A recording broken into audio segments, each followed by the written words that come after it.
ఈ బిజినెస్ ఏదైనా మీ ఊర్లో ప్రమోషన్ చేయాలంటే అది సుమన్ టీవీతోనే సాధ్యం. ఇప్పుడే సంప్రదించండి.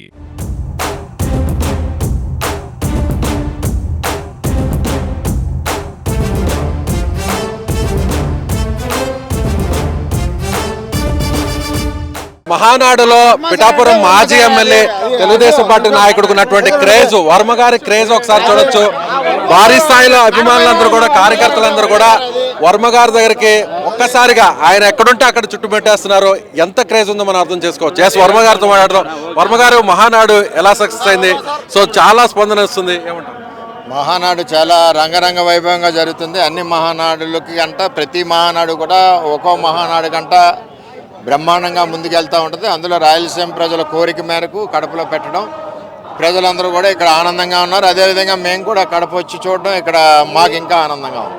ఇప్పటి వరకు కూడా గోదావరి జిల్లాలో, ఉత్తరాంధ్ర, కోస్తా జిల్లాలో టీడీపీకి పట్టుందంటుంటారు. కానీ తొలిసారి కడపలో ఇప్పుడు మహానాడుని ఇండియాల తర్వాత జరుపుతున్నారు. ఎలా ఉంది రెస్పాన్స్? అన్న రామారావు గారు ఉన్నప్పుడు నుంచి కూడా రాయలసీమలో పెద్ద పట్టు తెలుగుదేశం పార్టీకి ఉంది. మొన్న కూడా రాయలసీమ ప్రజలందరూ కూడా ఆశీర్వదించారు.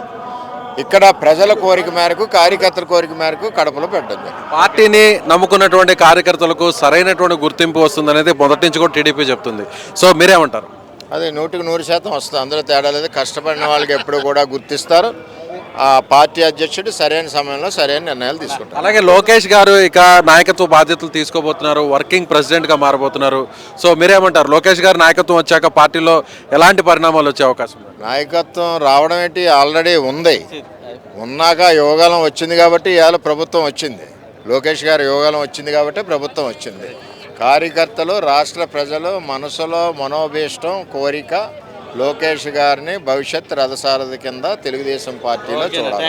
ఈ ఏడాది కాలంలో కూటమి ప్రభుత్వం ఎలాంటి అభివృద్ధి చేసిందంటారు? రాష్ట్ర వ్యాప్తంగా చూసినట్లు బ్రహ్మాండమైన అభివృద్ధి చేసింది. ఈ ఏడాది కాలంలో పాత చేసిన విధ్వంసాలన్నింటినీ కూడా సరైన లైన్లో పెట్టి రాష్ట్రాన్ని, అమరావతిని పునర్నిర్మాణం అన్నీ జరుగుతూ ఉన్నాయి. అమరావతిలో సుమారు 45,000 కోట్లతో వర్కులు మొదలైనవి. అదేవిధంగా పురుషోత్తపట్నం, అది మళ్ళీ విధ్వంసం చేసి ఆపేసిన ప్రాజెక్టు పురుషోత్తపట్నం మొదలైంది.